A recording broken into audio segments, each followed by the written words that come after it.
Olá, bem-vindo ao canal Mercado Financeiro. Vamos assistir Luiz Barsi falando do futuro do Brasil, o que ele pensa em relação aos governantes e se vale a pena ou não continuar investindo em ações e fundos imobiliários. No final, eu dou a opinião. Mas aí já falando um pouco agora sobre futuro, porque você falou, poxa, o passado, né? Minha história está no livro, tudo. Como é que você encara as perspectivas para esse ano? Porque nós temos uma bolsa barata no geral, com várias empresas de qualidade e que tem aquele perfil que vocês gostam dentro da AGF, ou seja, empresas perenes, empresas que são mais consolidadas, que têm barreiras contra a competição, boas pagadoras de dividendos, pagando 10% até mais do que isso pelo preço atual, mas também tem essa sombra de tributação, por exemplo. Tem a questão de que o pessoal acha que, olha, os preços podem cair mais do que já caíram devido à ingerência governamental. O que vocês estão olhando para agora nesse cenário? Bom, eu pelo menos estou examinando à luz do seguinte sentimento.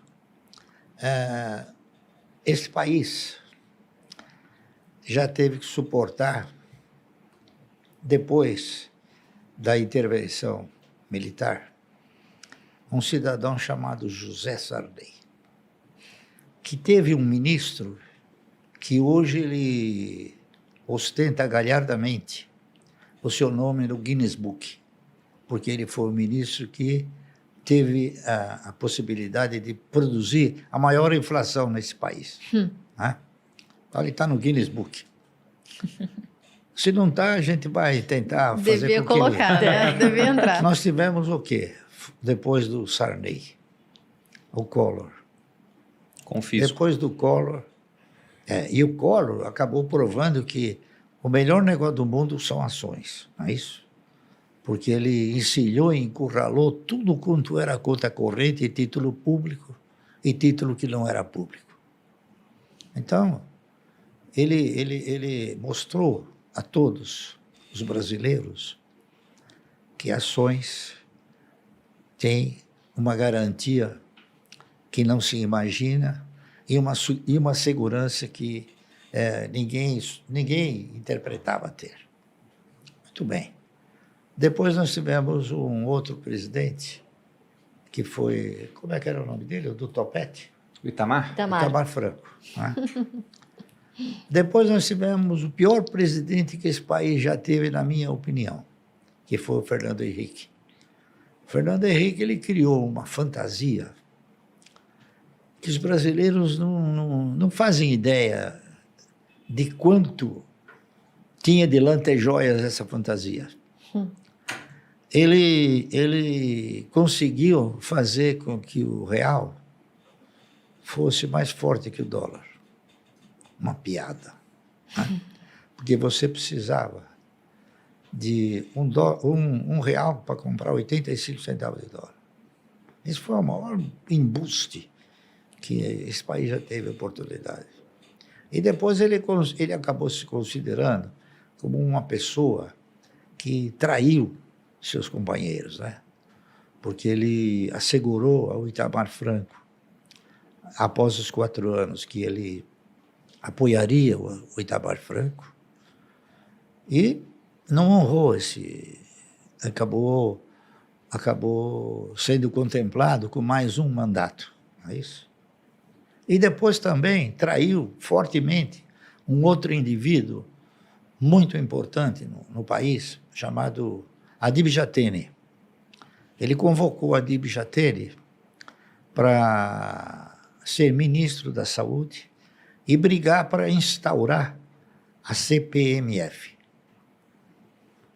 que isso iria integralmente para a saúde.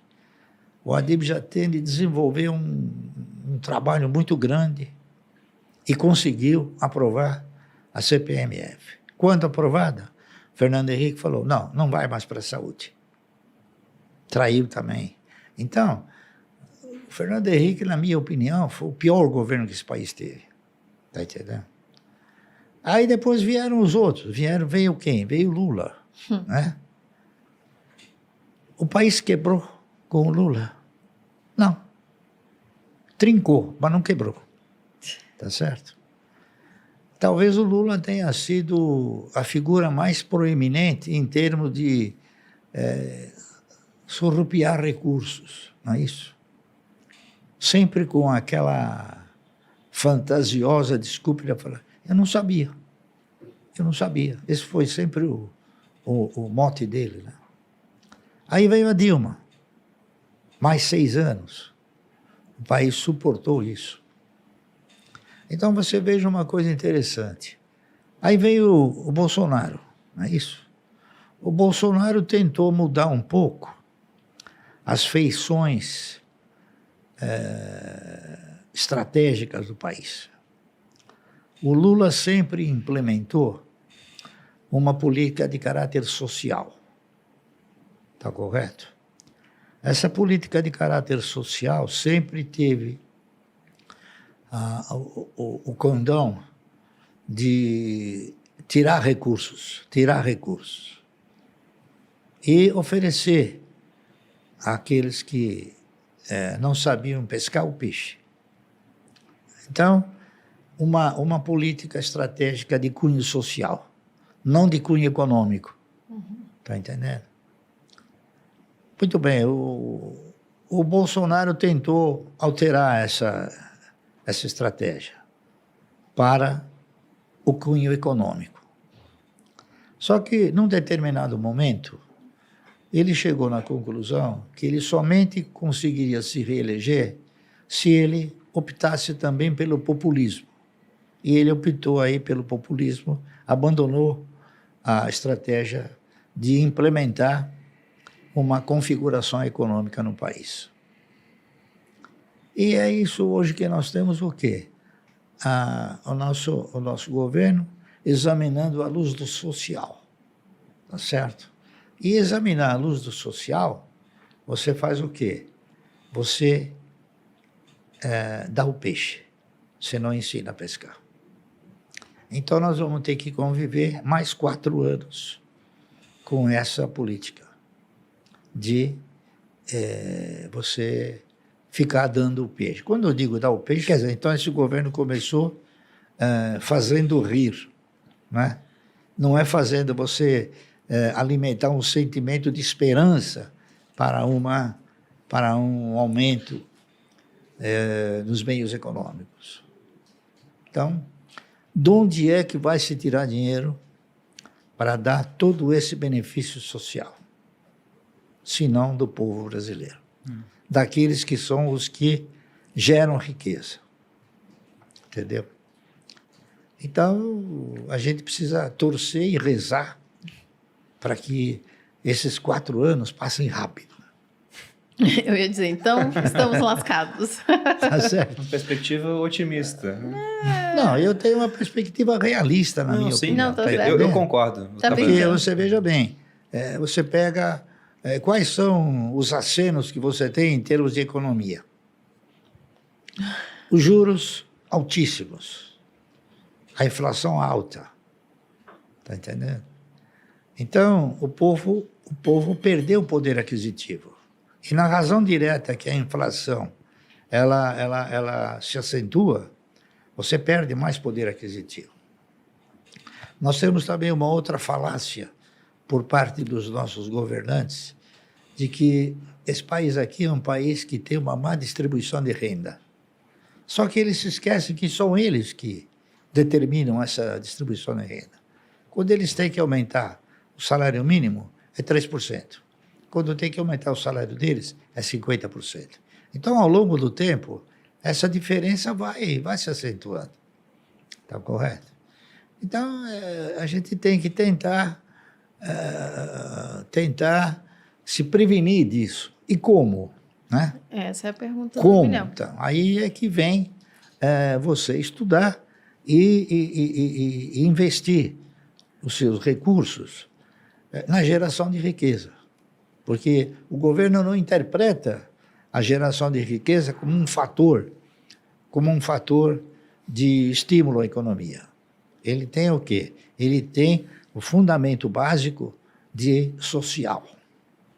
Tanto é fato que hoje já ele interpreta e anuncia que ele não vai respeitar mais os orçamentos. Não é isso? Então, tudo isso você vê como fatores negativos, não é isso?